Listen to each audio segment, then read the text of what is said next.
Land, domestic air and domestic sea travel to and from Metro Manila shall be suspended beginning March 15, 2020.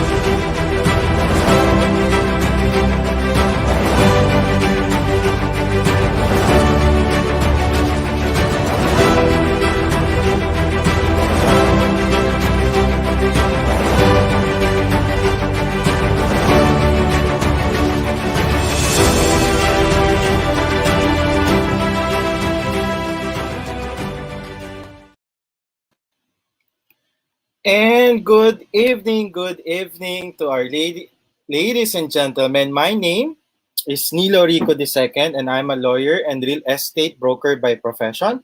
Welcome to the BNI Supreme TV, where we like to keep things real so your business can be supreme. Tonight is our first free webinar brought to you by BNI Supreme TV. Every Wednesday nights from 8:30 to 9:30 p.m., we'll provide free topics for businessmen, professionals, employees, or those who just want to improve their skills.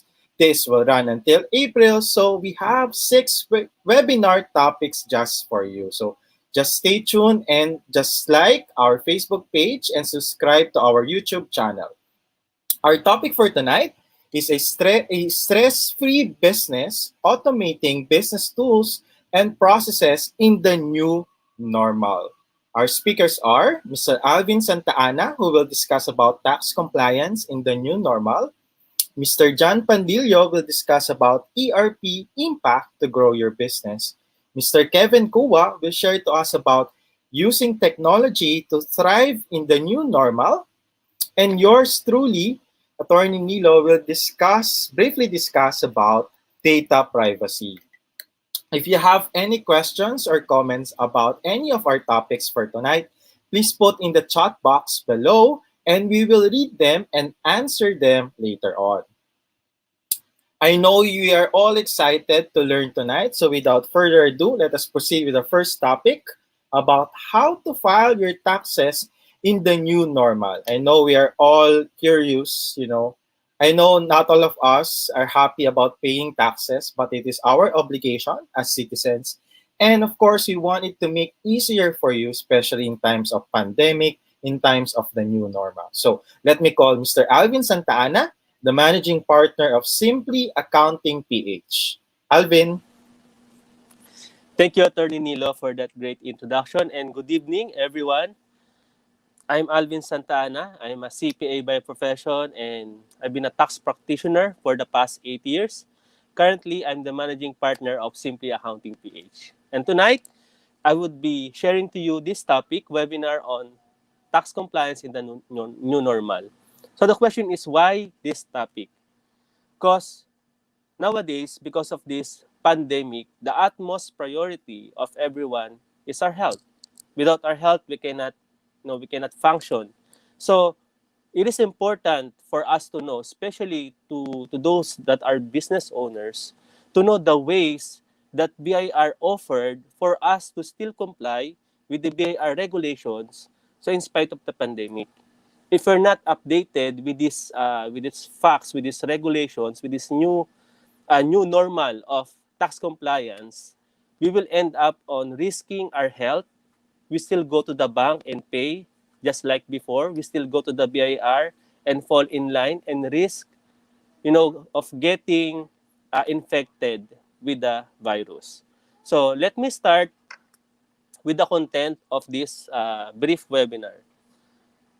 So we will discuss uh, who is the target market of this webinar, who should attend, the objectives, and then the BIR tax programs during the pandemic. So who should attend? Those professionals and business owners who want to handle tax filing stress-free. So this is the main goal of this webinar, to help the business owners for a stress-free business. And the number two is for professionals and business owners who want to take advantage of the tax relief programs during pandemic. So the objective of this webinar is first to understand the process of tax compliance in the new normal. And second is to know how your business can benefit from the tax relief programs during pandemic. Are you excited to know this information? So let me kick off with the first one. So this is about the rollout of the implementation of e-appointment system. So this new procedure of BIR, aims to eliminate face-to-face transaction. So what are the coverage of this e-appointment system? There are two groups. First one is the implementation of virtual meeting. Second one is the availability of frontline services. So let me go to the second one, frontline services. Just imagine before, when you're going to apply for 18 or you're going to register your business, you need to fall in line physically, and you need to go physically to BIR to register your business. But now, BIR has this platform. They call it e-appointment, wherein frontline services will be available online. So how to avail this type of service? You just go to the website of BIR, bir.gov.ph, and then click the icon e-appointment. So I would like to show the screen what it looks like if you go to the e-appointment. So these are the services that are available, frontline services. For example, you're going to apply for a new PIN, so you just click the book now, and you would see a list of schedules that you want to choose from.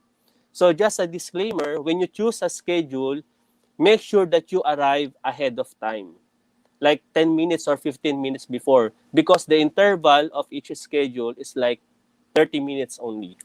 So you should manage your time. So what's the benefit of this portal e-appointment? So first, it would eliminate, like what I've said, falling in line. Before, you would go to the BR very early, like 8 a.m., 9 a.m.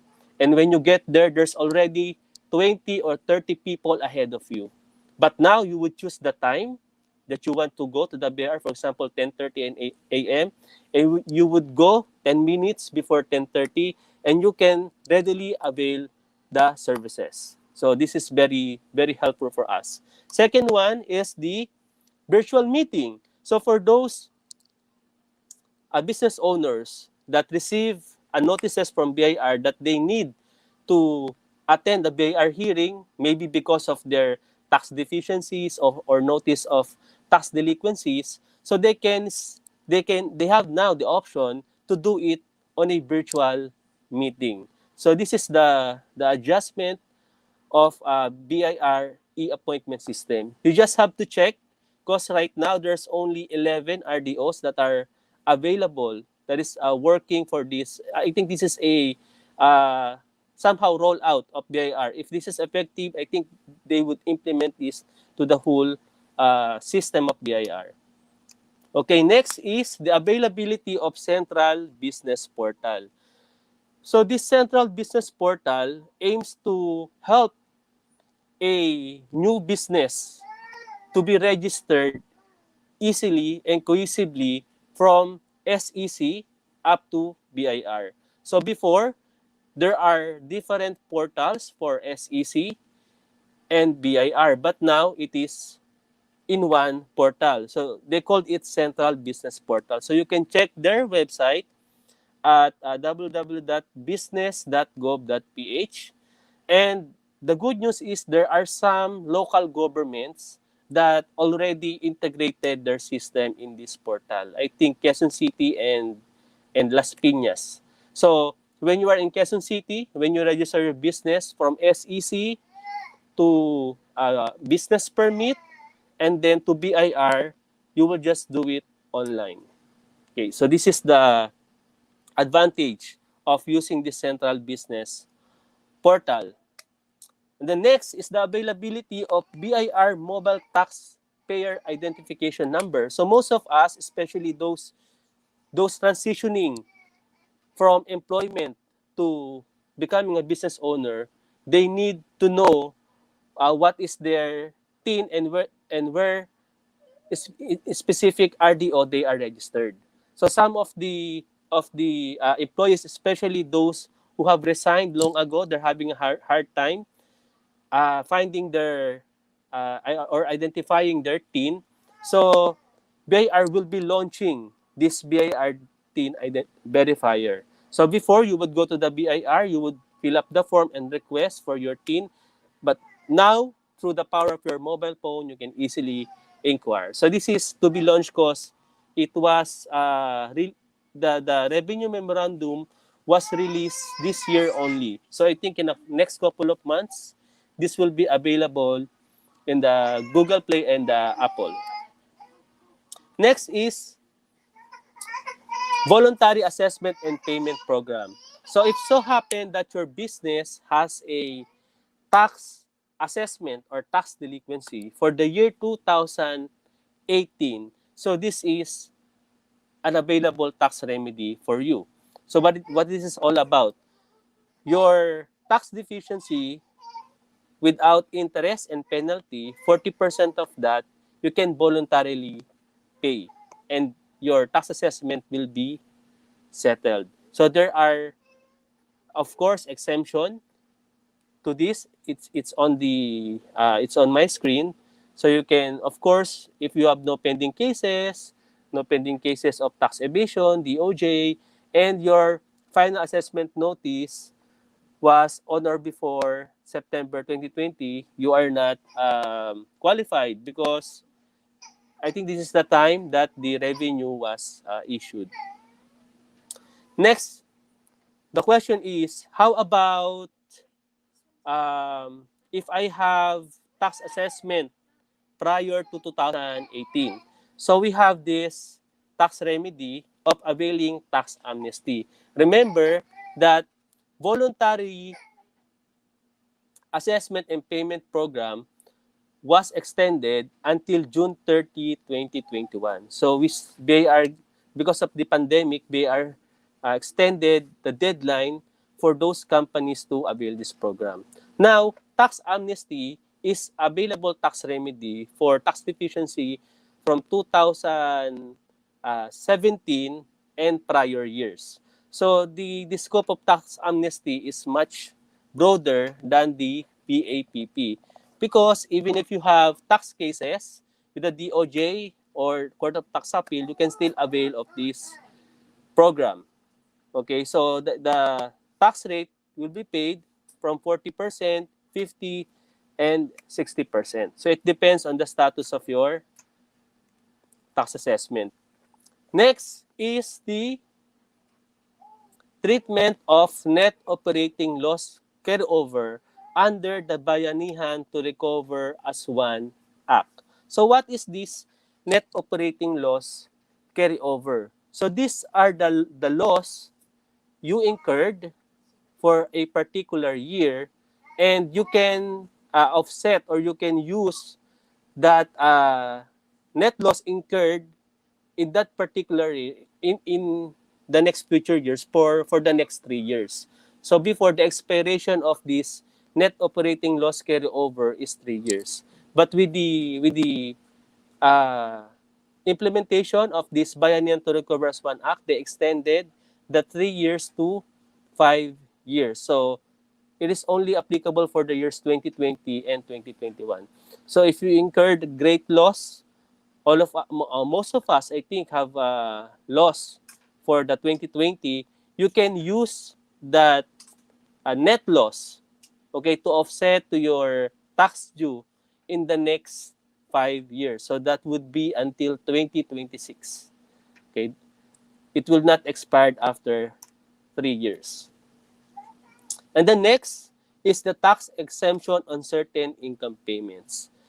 So we have a list: COVID-19 special risk allowance, actual hazard duty pay, public and private health workers, human resources for health. So these for additional salary or additional allowance to our frontliners are tax exempt, provided that you would submit the list of these employees not later than January 15, 2021. Okay, next. Because of the pandemic, most company, small, medium, and large, have able to adapt to a new normal. So most of them do not meet, or most of them are working from home. So they need an accounting system or a computerized book of accounts, to support their business while working from home. So because of this surge of businesses, they're using SAP, using QuickBooks, using Addis Financials. So BIR has eased off the application of permit to use of this computerized accounting system, computerized books of accounts, and its components. So before, you need to submit physically to the BIR all of the specifications of the system. But now, BIR will just issue an acknowledgement receipt within 3 days of submission of these complete documents. So this has eased off or encouraged businesses to invest on computerized accounting system and computerized books of accounts, to improve our social distancing and protection against virus infection. So next is the nationwide implementation of online application for tax clearance. So if your business is applying for tax clearance for bidding purposes and tax verification certificate, you don't have to submit it physically. You just need to email all of the documents. So I have here in my presentation the email address that you needed to send it. And lastly, BIR has allowed the electronic signature on certain BIR forms and certificates. Okay, so we have here a list of BIR forms where e-signature is permitted. So most of these forms, 2304, 2306, 2307, 2316, are certificate of income. So what are the certificate of income? Usually, these are the BIR forms that pass on from one taxpayer to another. So when a buyer, for example, pays his supplies or service to a particular seller, that buyer will withhold a portion of the payment, and then he will issue a certificate to the seller. Now, to eliminate that passing of documents from one entity to another, so BIR has allowed electronic signature. So it could be printed, and then the e-signature will just attach. No need for a physical signature. Same with the certificate of compensation payment tax withheld. It needs to be signed by each employees, but now e-signatures are already allowed. So these are the things that BIR has implemented to adapt to the new normal. Of course, number one, to protect, the taxpayers from further risking their health of the COVID infection. And second one is to ease off, tax compliance. So that's the very goal of this BIR program. So if you want to know more about what the things that I have been shared, just contact us. You can scan the QR code and go to our website and then send us your message. So to continue this webinar, okay, stress-free business, I mentioned a while ago that BIR is encouraging, businesses, small, medium, or large, to invest on accounting system. So we really need to, to look at options on how are we going to, help our employees to adapt to this new normal, especially in compliance with the BIR.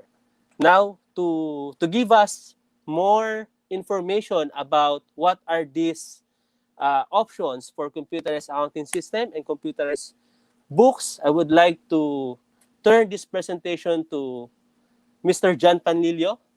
John, take it away. Okay, thank you. Thank you, Alvin. Ayan, okay, so my topic actually for tonight is ERP impact to grow your business. And actually, as the title goes, sabi dito is stress-free business. But of course, we all know that business is not stress-free.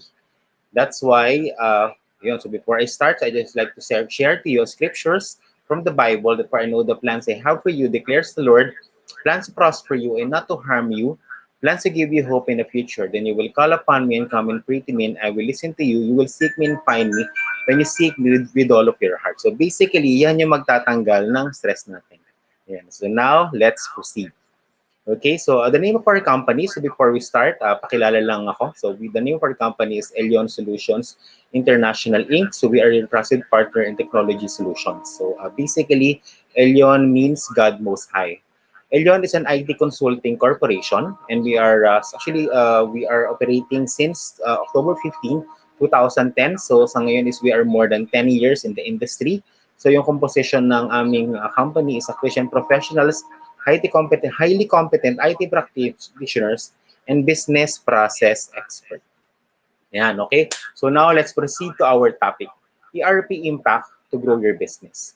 So before I start, so let's try to make it light, okay? So life is a journey, and each one of us has a desired destination. And to make sure that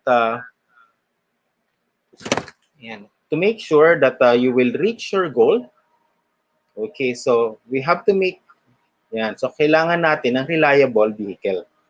So yung reliable vehicle na yon is you need a gasoline, brake fluid, and well-conditioned engine to do that.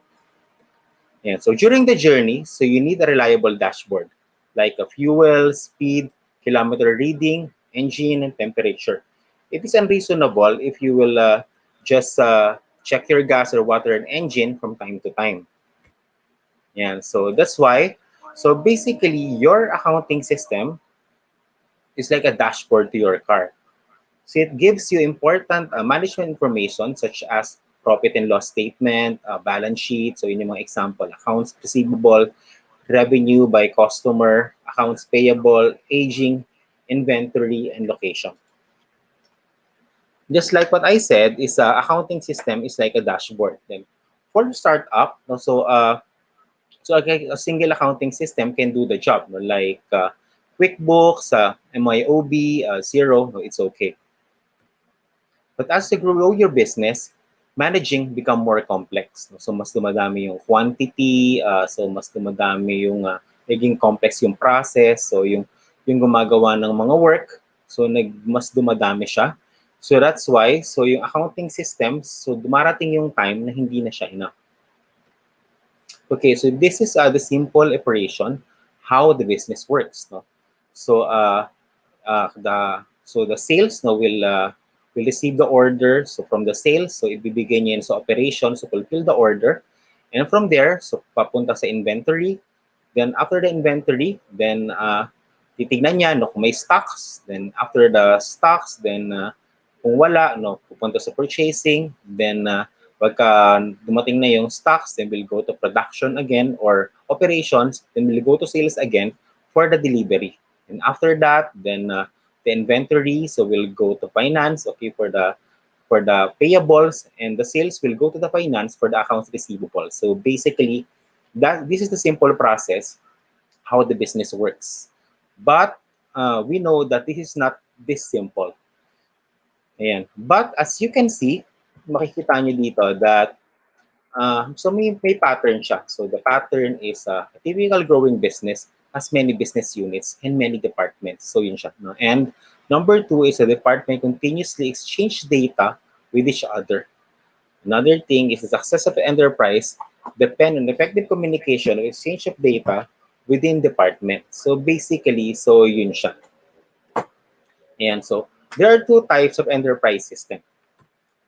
Number one is, no, meron tayong single accounting system. So it means that this is a QuickBooks, Xero, MYOB, or Peachtree. So this is the single accounting system.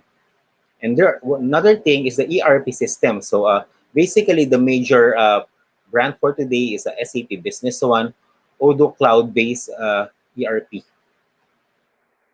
And okay, so basically, and so with a single accounting system, so pinakita ko ulit yung model ng isang business process.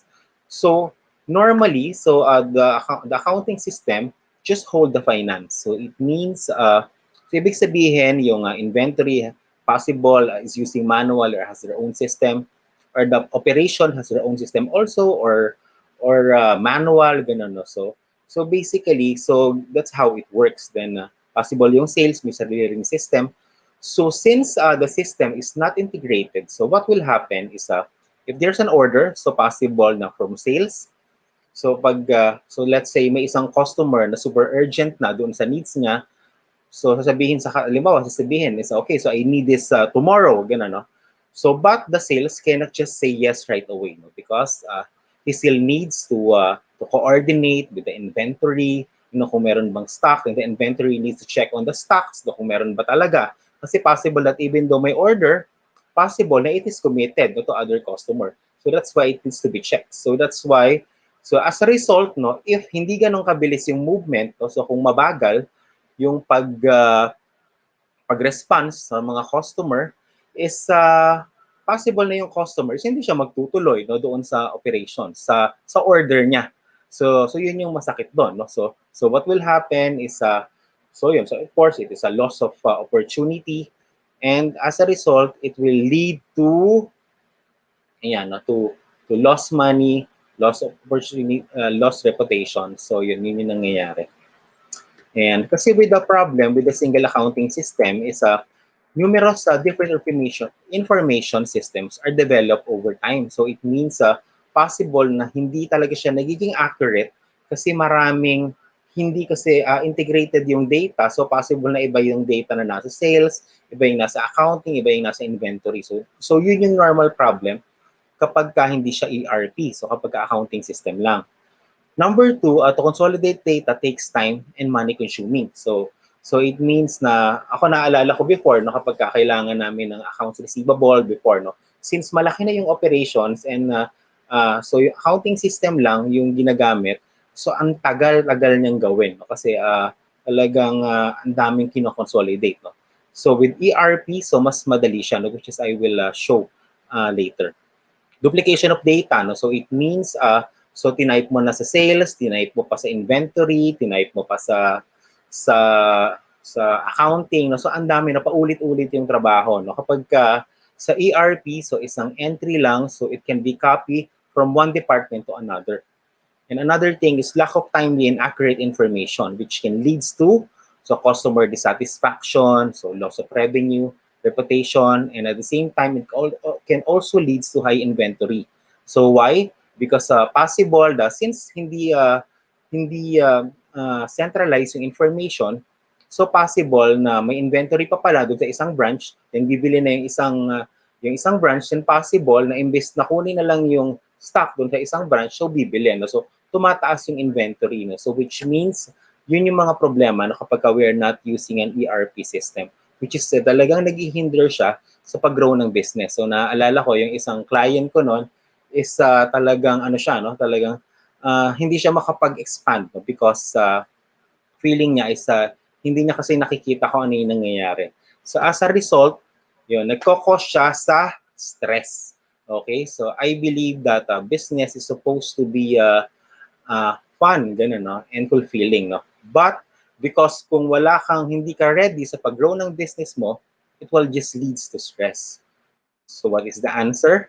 The solution is a centralized system or ERP system. So ito yung sagot. No? Kapag dumating ka na sa point na kahit ano, hindi mo na nakikita kung ano yung nangyayari sa financials mo, yung accounting head mo, no? So panay na overtime, wala pa din. No?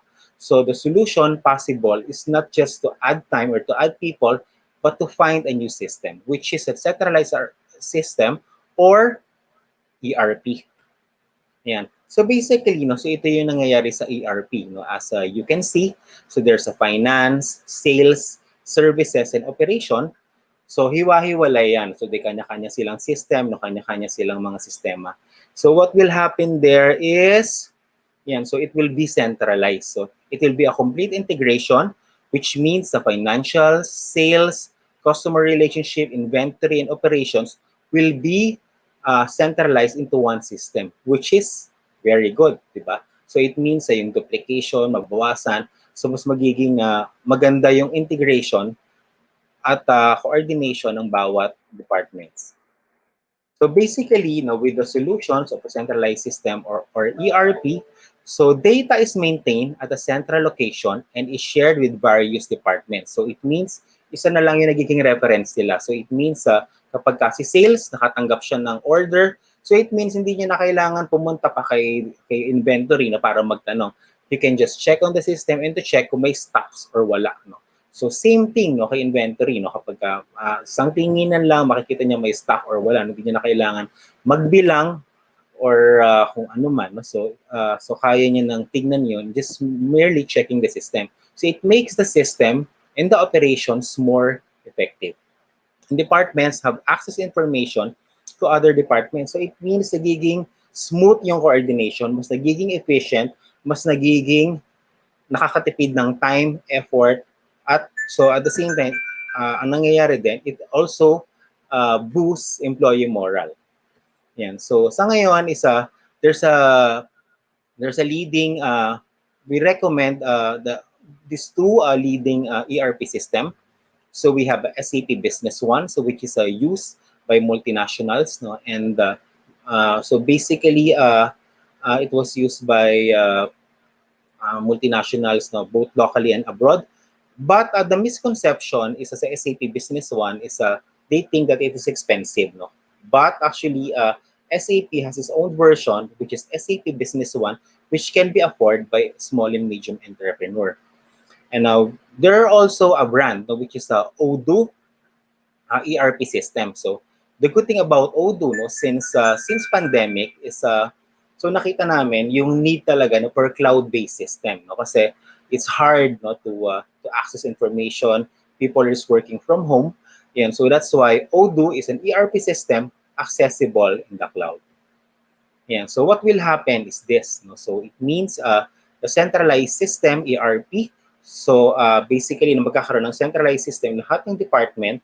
So from sales, to inventory, finance, HR, shop floor execution, production planning will be under one system. So as a result, it will be more smooth, it will be more efficient.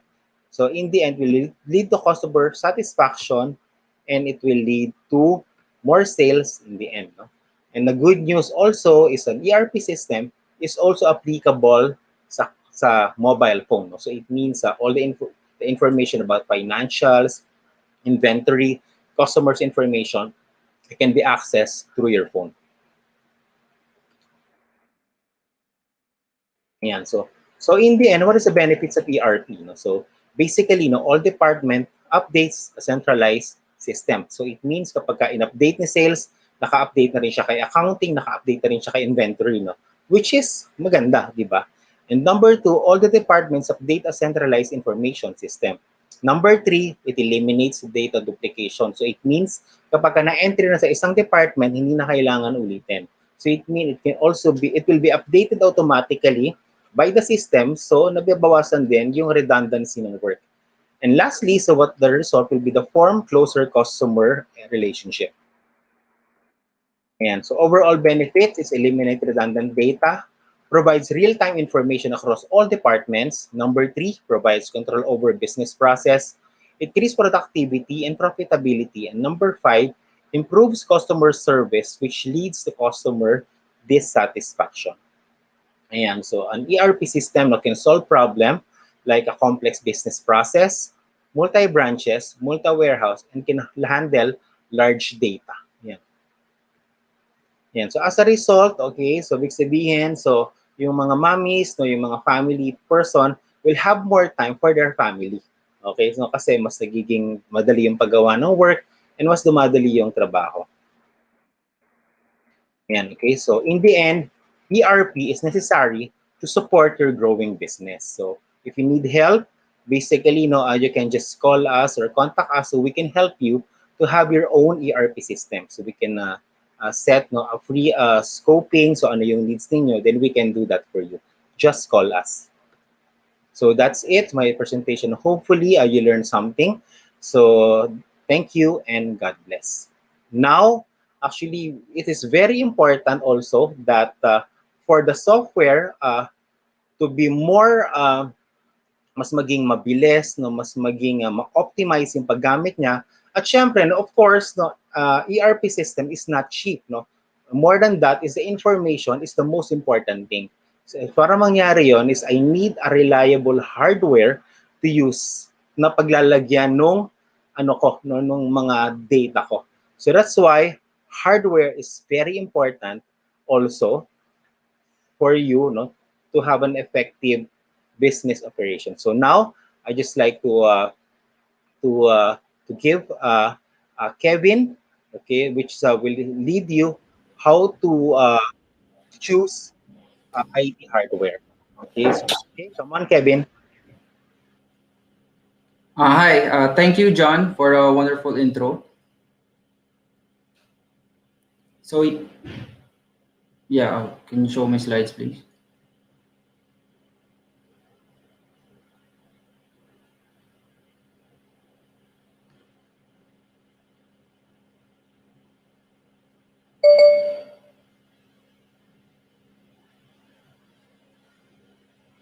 Okay, so tonight I'm going to talk about using technology to thrive in the new normal. So our company is AMTI, so I'm just going to give a short video on what our company is all about.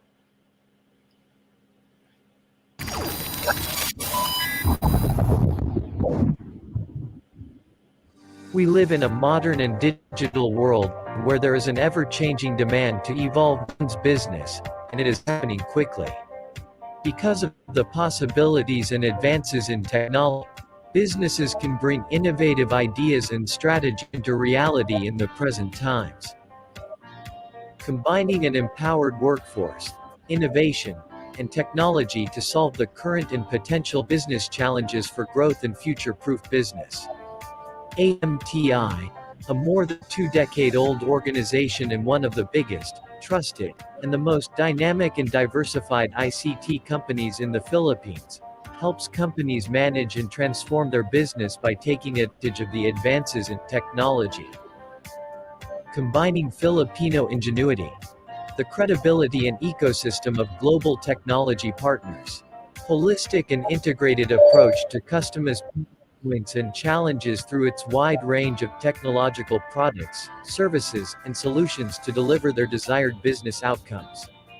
ICT systems integration, enterprise computing, servers and peripherals, business intelligence and analytics, network infrastructure solutions, network security and cybersecurity solutions, advanced premises protection system, managed services, software and healthcare solutions, energy and thermal management, industrial automation and Internet of Things, facility and BPO solutions, digital transformation collaborative consulting services. AMTI, a digital transformation enabler that helps businesses meet operational and workforce challenges through its innovative solutions offerings and consulting services. For more information, visit www.amti.com.ph. AMTI. Technology that transforms businesses. Okay, so uh,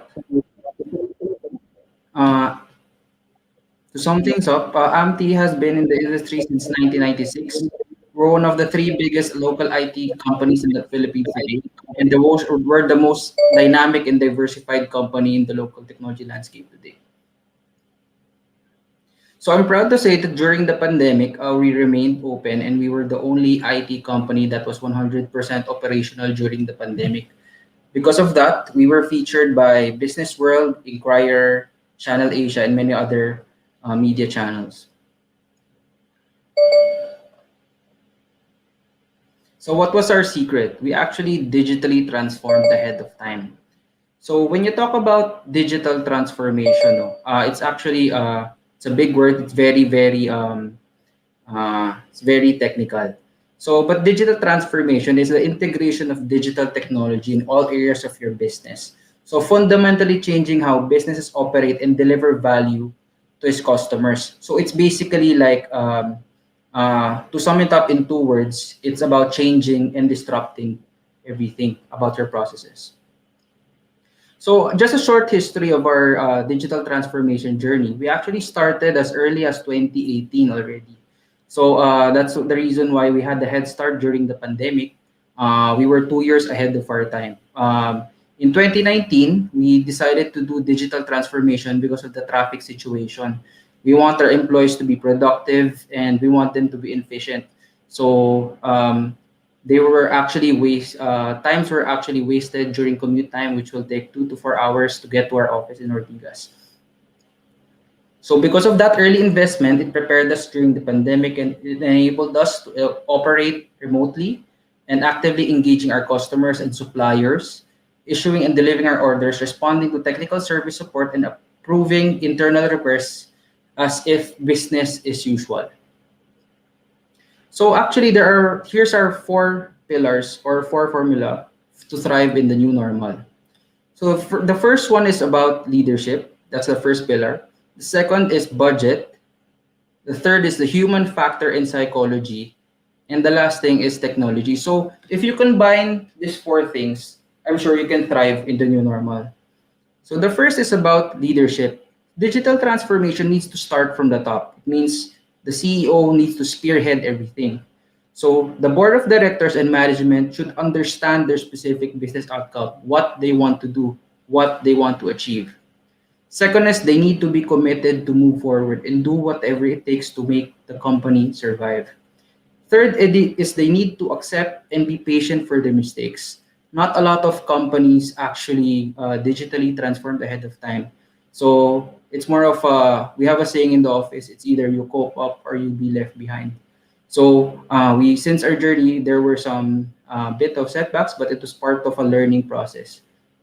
It's like charge to experience. And of course, we were flexible and to improvise. And we were resilient and we had the speed to move forward. Next is, of course, budget. I know this is quite a sensitive topic, no? Budget. So budget is or investment is relative to your business outcome or what you want to achieve. So of course, if you want better systems, you have to invest on the systems. So, but I'm encouraged. But of course, there's such a thing as, especially here in the Philippines, no. First world objective, meaning we want the best, but the best solutions, the best everything, but our budget is third world, meaning hanggang dito lang yung budget natin, but we want the best.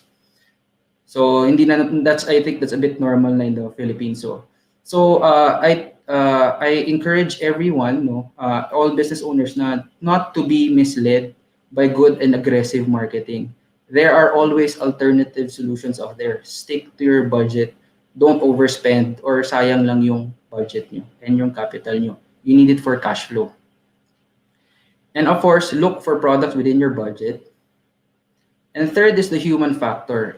Work from home is not one size fits all. No, work from home is not, for example, you're a construction company. Hindi siya ganun kadali na i-move mo. Syempre, mga contractor gumagawa, nandun sila sa site. You cannot work unless everything is automated, meaning lahat robots na. Hindi naman ganun, no? So we're not yet that advanced, especially in the Philippines. So you can only automate certain things like HR, payroll, yung mga yun, pwede ng ano, and especially your sales team. So there are several factors considered, no? Important is the job profile and responsibility of your employees. You need to know their status in life, and of course, mental maturity and discipline. Are they dedicated enough? Are they producing enough? You have to check their productivity level, if they're hitting their quota, if they're actually working. Because sometimes, syempre, pag nasa house, maraming factors. I know there's some people na they don't want to work from home kasi sometimes may yung they're having a hard time working kasi yung mga anak nila nandun. Syempre medyo maingay, no? And then medyo naghalo na yung work life and yung home life mo, medyo nagmix na. So there. And then next is the fourth pillar. This is the most important one, technology. So what we did in AMTI is actually did a hybrid system. So here I'm going to show you a video. So the first thing we did is we actually secured our employees. We have 700 employees nationwide. We secured employees. We gave them laptops so they can work, giving them the right tools to work in the pandemic. And of course, they just need to connect to the internet. So as I said a while ago, as early as 2 years ago, we've already automated our workflow. So automated workflow, meaning everything is connected to our data center already. Everything is in our on-prem data center and some of it in the cloud. Some of the things that were on the cloud are our core operations, core applications. No, this is being used by HR, the CRM, and many payroll systems that we use. So, yan, so you can see in the video, lahat pinasok namin, no. So para even if we're at home, the operation is still 100%. Tuloy-tuloy pa rin. Hindi siya nagsa-stop. Kasi a lot of that there are some companies na hindi sila ready kasi it's not easy to move everything to the cloud or putting it in a data center. It's a learning process. So actually we're planning to launch an automated workflow to help SMEs also if they need. And of course, even if despite the pandemic, what we did pala, I forgot to mention, is for our warehouse systems, para tuloy-tuloy pa rin, we did skeletal workforce with social distancing, para tuloy-tuloy pa rin siya. So everything was online. So next. Next is the result of what we did because we digitally transformed earlier. What we have now is called the digital workspace. So because of our early transformation, we posted our highest annual revenue in our history last year. So despite the pandemic, it did not stop us from reaching our quota and earning more. So second is, in spite of the partial opening of ECQ and GCQ, 80% of our employees are still work from home, and only the warehouse and engineers are only going out. So all employees are all paid full-time and full schedule. So tuloy-tuloy pa rin. So walang nabawasan, walang hindi yung parang 2 days ang work, 3 days ang work, ganun, tuloy-tuloy pa rin.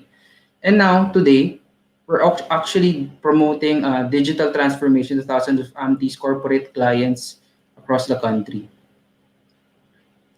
So what's next for businesses in 2021? So the first is emergence of hybrid work from home, work in the office. 2020 showed us that work from home is not only doable, but it's also more efficient and more cost saving for a lot of businesses. Second is improvement of human resource management. So meaning new culture, new process. So HRs must now do more online activities, trainings, and of course, regular checking of mental health. I know a lot of people are at home. Ang pandemic has different effects on everyone. So some are experiencing anxieties kasi some of them want to go out of the house. Some of them naman ayaw na lumabas. So kanya-kanyang effect yan.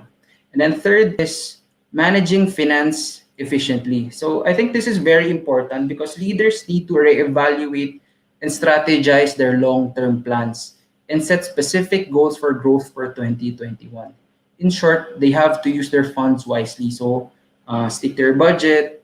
I think what would be better is something like a subscription model, more on the capex side. Yung parang hindi nyo masyadong pwede nyo alisin kagad, scrap out kagad. If this doesn't work, mabilis nyo, wag nyo gawing permanent. So kasi 'di ba usually pag hindi siya subscription model, bibilhin mo na yung entire system. So with a subscription model, you're locking for let's say 3 months, 6 months. After that, palit na. If it doesn't work, you change it. So fourth is understanding the benefits of the clouds. No? So remote work setting for business is work from home is not going away soon.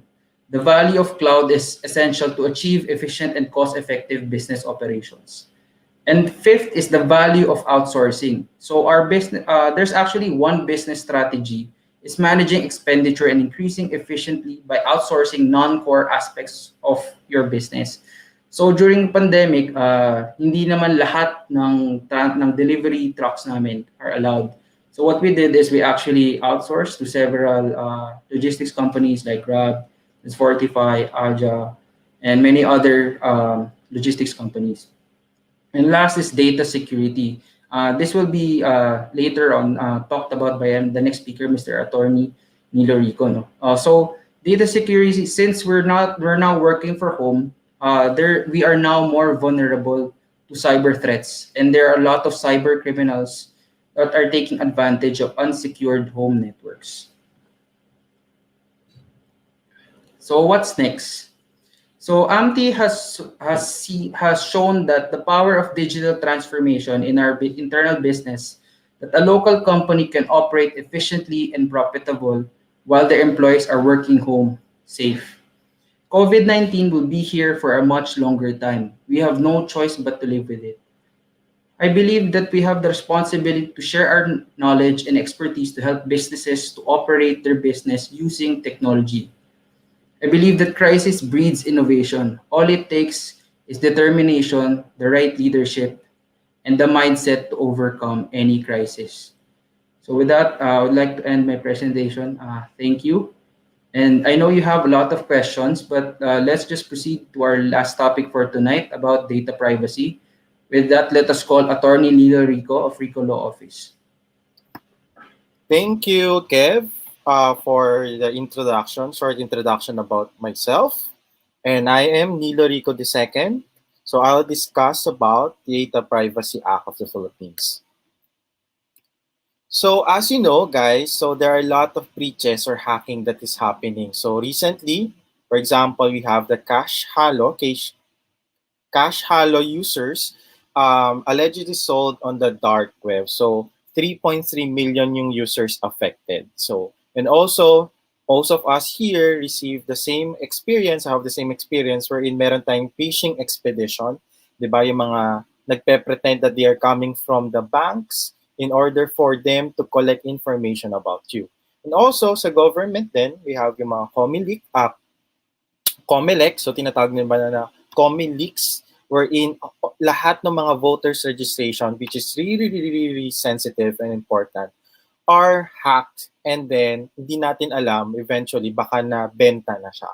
So, and also recently meron din yung sa DFA, yung passport, wherein allegedly daw may passport data breach, kaya 'di ba, minare-require tayo ng mga new birth certificate. So yung mga personal sensitive information, no, madali siyang ma-hack, madali siyang ibenta. As you know, data is the new oil. Your personal information is now the world's most valuable commodity. So meron tayong mga Amazon, di ba, minsan Uber, Grab, so Microsoft sa Google, Facebook, Tesla. So kapag sila yung kung meron nga tayong quote na if you're not paying for the product, you are the product. Sa Facebook, Instagram, you're not paying for it, but every time that you actually input your information, yung pictures nyo sa Instagram or anything related about you, okay, then you are actually the product. So, mas nakakatakot yan. Diba? Minsan nga, ang pinapano dito, pinaka-the best is that you Google yourself, your name, No, search nyo lang. For example, Danilo Rico II, tignan nyo yung mga websites na mag-a-appear na nandun yung name nyo or any kinds of information. Then yung malalaman na dapat na kayong matakot kasi um, madaling ma-hack yung name nyo and eventually baka naka-upload din yung mga ID pictures nyo or government issued IDs. So that's why nagkaroon tayo ng Republic Act number 10173 which was approved last 2012. No, medyo mahaba yung title niya, but short title niya, it's Data Privacy Act of 2012. So who's the responsible agency? It's the National Privacy Commission attached to the Department of Information Communications Technology, okay, the DICT. And the DICT, as we know, is attached to the Office of the President or the Executive Agency.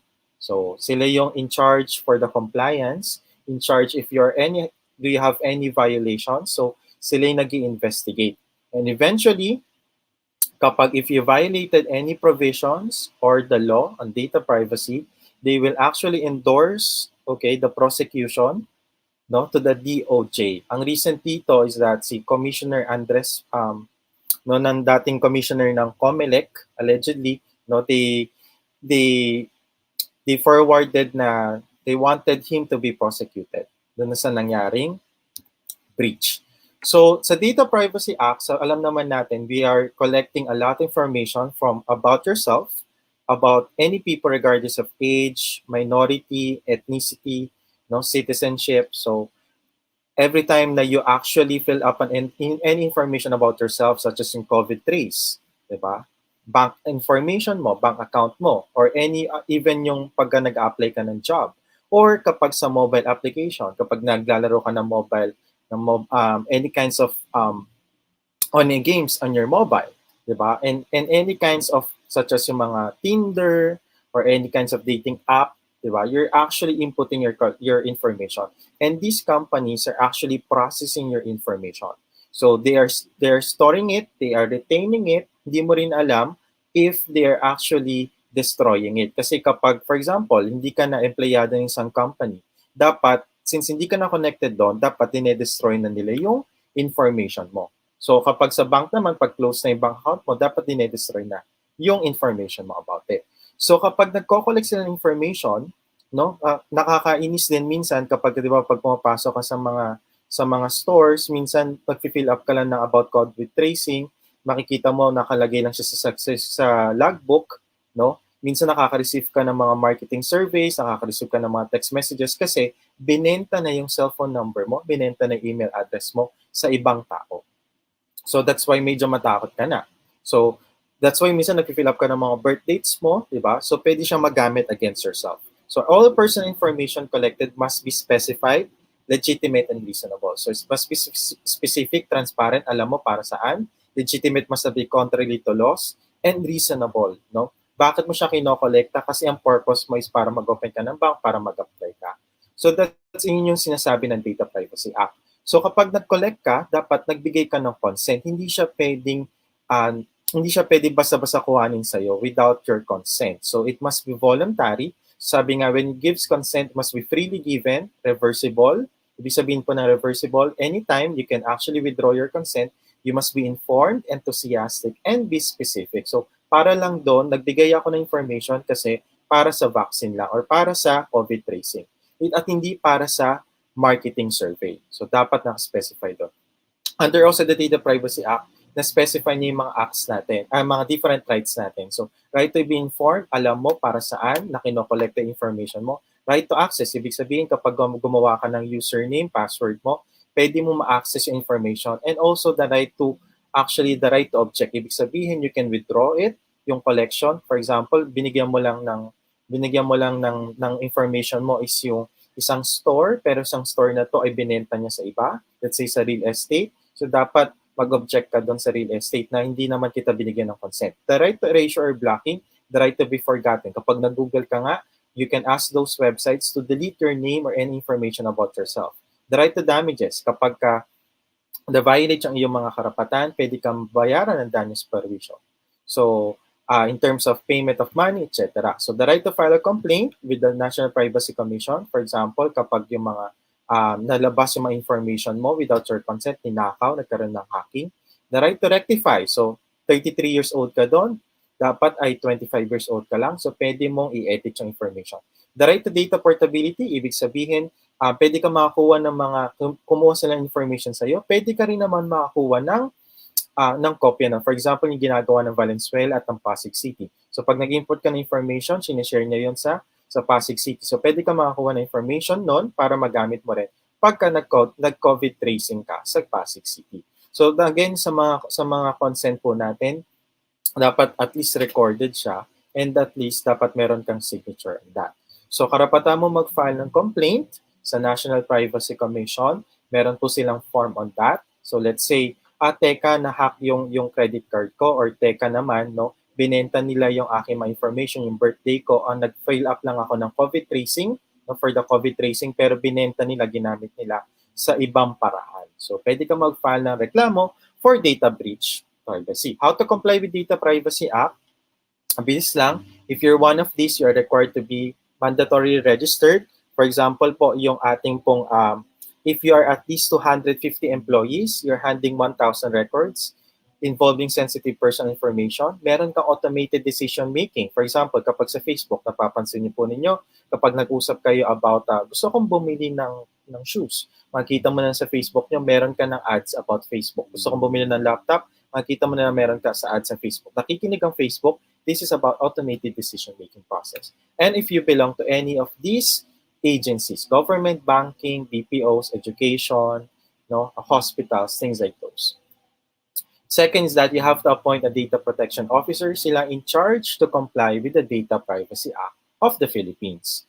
And you can create a data privacy program or manual. Makita po ninyo an example of this is actually a privacy policy, okay, a privacy policy of McDonald's. So dapat pag nagpasok ka sa website nila, dapat may ganyan ka man lang. So third is that dapat lahat ng mga nakolekta mo information must be collected, stored, and retained. So dapat meron kang measures. So you have to maintain yung availability nila, integrity, and confidentiality. So for example, mag-install ka ng virus scanner, meron kang anti-firewall, dapat nakalock yung mga computers mo, hindi siya pwede magamit, or yung mga sinulatan dapat yan sinishred o kaya naman nilalagay sa isang cabinet na nakalock. So, violation of the law, no? You could be in prison from 6 months up to 6 years. Depende po kung ano po yung violation mo. For example, unauthorized access. No? Kaya yung mga working from home, yung mga companies po, yung mga, for example, BPOs, di ba? They are actually processing your sensitive information. Let's say yung mga telecom companies, di ba? Mga tumatawag sa'yo. Dapat be cautious about that. So, makikita po ninyo, teka, ano ka ba, authorized ka ba to process my information? So, pwede po silang, and then yung mga working from home, dapat kapag empleyado ka, dapat secured. Hindi pwedeng basta-basta any family member, baka naman bigla na lang ma-access, no? Ay, biglang kinukuha yung credit card number mo. So, ng mga pamilya nitong mga empleyado. So, dapat yung mga companies, dapat meron silang data privacy manual on that. Otherwise, pwede silang makulong, imprisonment, or pwede po silang magbayad, payment of fine or penalty between 100,000 to 5 million pesos. So, actually, ganyan lang po siya sa yung about Data Privacy Act. So, that ends my presentation. So, if you have any questions about Data Privacy Act, you could actually email me at attorneyrico@gmail.com. So, I hope medyo malawak po kasi yung Data Privacy Act and how to comply about it. So I just give you a brief background, on data privacy and how to comply about it. So that ends my presentation for tonight. Okay, so for those, if you have any questions, now is your time to put it in the chat box. Okay, but let me call the rest of the speakers. No, let me call again Alvin, John, and Kevin Kua in the screen.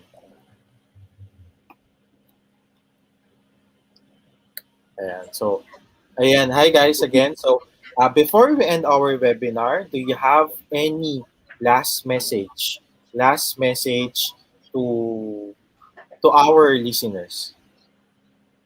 Let's start with Alvin. Thank you, attorney. Well, my message to our viewers online is to always get updates from the BIR. So to do so, I would suggest you could like their page or like our page, Simply Accounting PH. So you can search in your Facebook, Simply Accounting PH. We share BIR updates because without these updates, you can't really fully comply to your business. So that's it. Thank you. Thank you. And last message from John.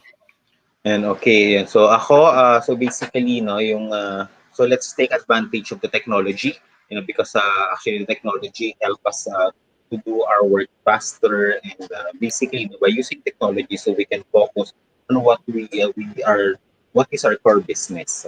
So basically, so yun siya. So so if you need help, so you can just text me or email me. So you can contact me at my mobile number, or 0998513596, or you can check our webpage, and we can help you to transform your business from accounting system to ERP system. Thank you, Attorney. Thank you. And about but before we call Kevin, not sure if Alvin can actually answer this question by Chris Ryan Zara. Can the transfer of address sa SEC, same city can be done online as well?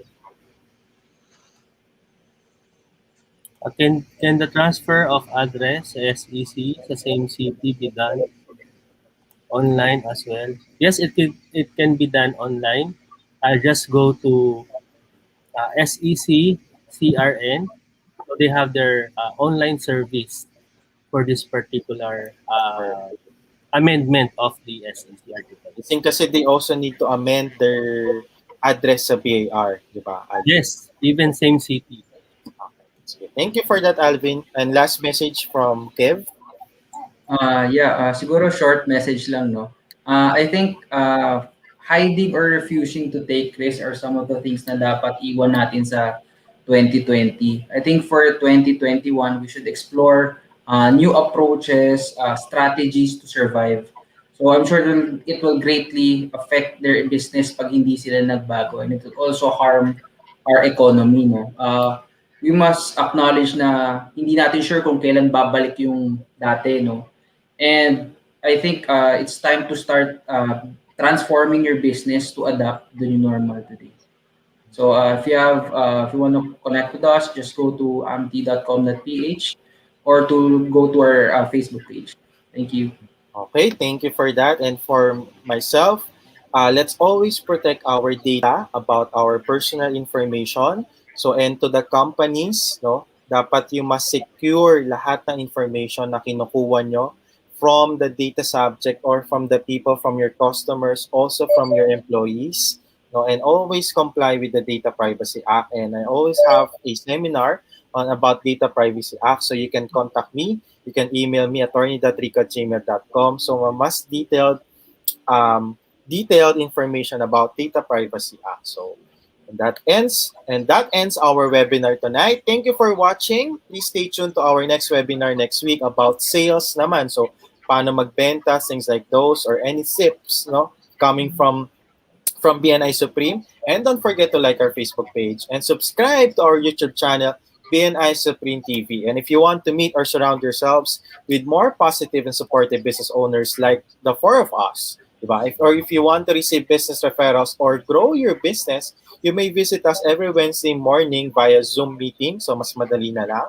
Just message us in our Facebook social page, BNI Supreme TV. We wanted to meet you in person, wanted to meet you via online so that we could give business referrals or to give you tips more on how to grow your business or how to improve your skills as a businessman.